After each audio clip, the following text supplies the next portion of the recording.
in 1952, Stalin made a pretty remarkable offer. He offered to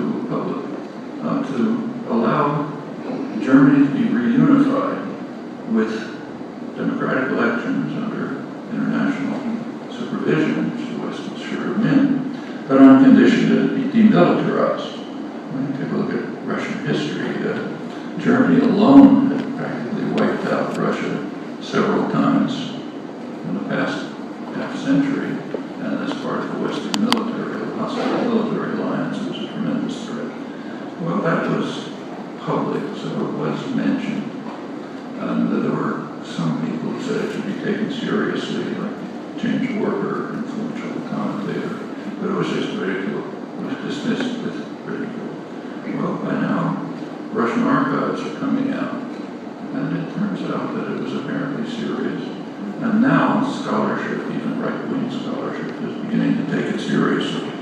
Well, if it had been taken seriously at the time and it was real, which might have been, could have led to a sharp reduction in the threat of war, and of course also undercut the official reason for NATO. In the late 1950s, Khrushchev came in. He knew the Russians were way behind. He offered the United States a deal, sharp cutback in offensive weapons, mutual cutback in offensive weapons, so that Russia could use its much more limited resources for economic development. The Eisenhower administration didn't pay much attention. The Kennedy administration did. They paid attention and decided to reject it in favor of an increase in offensive weapons, sharp increase. In fact, Khrushchev may have actually unilaterally carried out the reduction, but that just led to a sharper increase under the Kennedy administration. Well, don't have to talk about that. In fact, that's one reason why Khrushchev placed missiles in Cuba in 1962, to try to balance the huge American advantage. There was another reason. Kennedy, as you probably know, was carrying out a massive terror campaign against Cuba, Operation Mongoose, huge terrorist campaign. And it was scheduled to lead to an invasion, a U.S. invasion in October 1962. The Russians and the Cubans presumably knew about that. It was in October 1962 that the missiles were put in.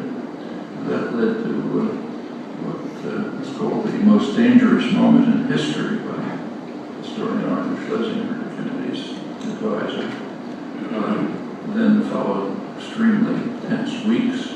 They culminated on October 26, 1962. At that time, B-52s armed with nuclear weapons were ready to attack Moscow. The cruise command system was such that crews could have proceeded without central command, just by the crew's decision. Kennedy himself was leaning towards military action to remove the missiles from Cuba. His subjective estimate at the time was that the probability of nuclear war would maybe a third to a half. At that point, a letter came from Khrushchev to Kennedy, a private letter, with a proposal to end the crisis. End the crisis by mutual withdrawal, public withdrawal of Russian missiles from Cuba and U.S. missiles from Turkey. Well, actually, Kennedy hadn't even known that there were missiles in Turkey. And in fact, at that time, they were being withdrawn because they were obsolete. They were being replaced by invulnerable Polaris submarines. So the offer is, we'll withdraw the missiles from Cuba, you withdraw the missiles that you're already withdrawing from Turkey, withdrawing because they're obsolete, a bigger threat, and it'll be public and it'll all be over, no more dangerous moment in history. Well, Kennedy refused. In my view, that's probably the most horrendous decision in human history. He was willing to take a huge risk of destroying the world to establish a principle. The principle is that we have a right to threaten anyone with destruction any way we like, but it's a unilateral right. And no one else can threaten us, even to deter a planned invasion. And worse still is the lesson that's been drawn from this. Kennedy is praised for his cool courage under pressure. Well, the threats continued. 10 years later, in 1973, Kissinger called a nuclear alert. This was in the middle of the end of the Arab-Israeli war.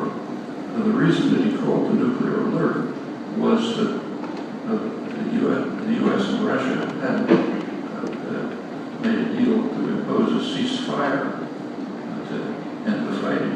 But Kissinger had privately informed Israel that they could ignore the ceasefire. And the nuclear alert was to tell the Russians, keep out. This is the way we're playing the game.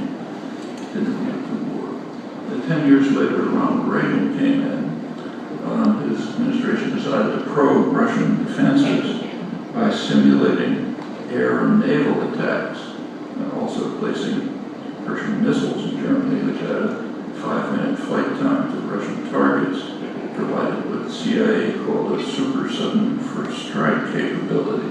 Well, not surprisingly, this caused a lot of alarm in Russia, which, unlike the United States, is quite vulnerable and repeatedly been invaded and virtually destroyed. That led to a major war scare in 1983. Current issue, it's only recently been discovered how serious it was. The current issue of the Journal Strategic Studies says it almost became a prelude to a Russian preventative nuclear strike, in which case we wouldn't be talking here. There are newly released archives which reveal that the danger was much more severe than historians had assumed. There's a current CIA study. It's called "The War Scare Was for Real."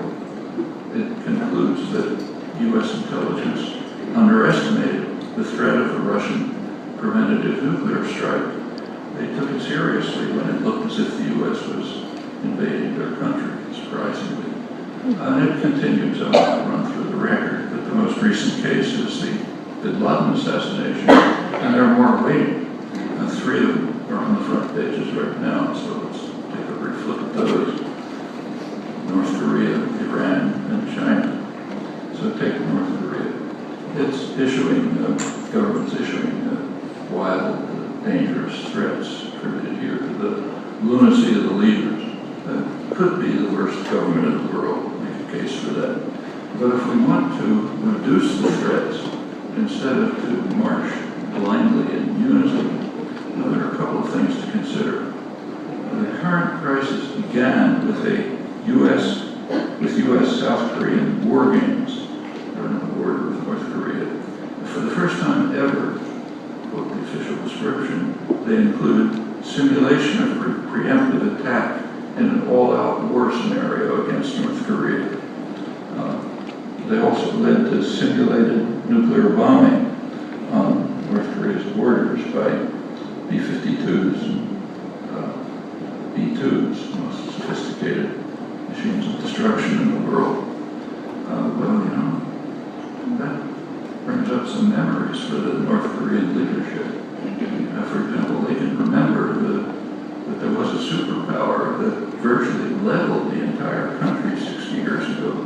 And when there was nothing left to bomb, put it all flat, the U.S. turned to bombing dams.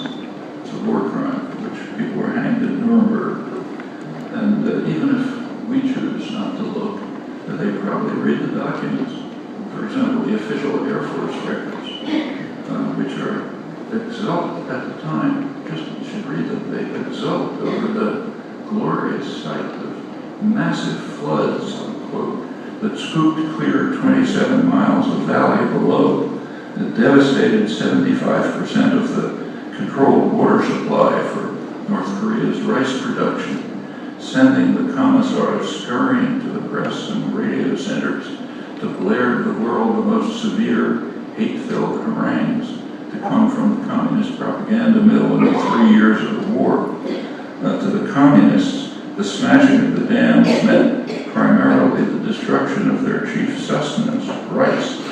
The Westerners can little conceive the awesome meaning which the loss of this staple food supply has for the Asians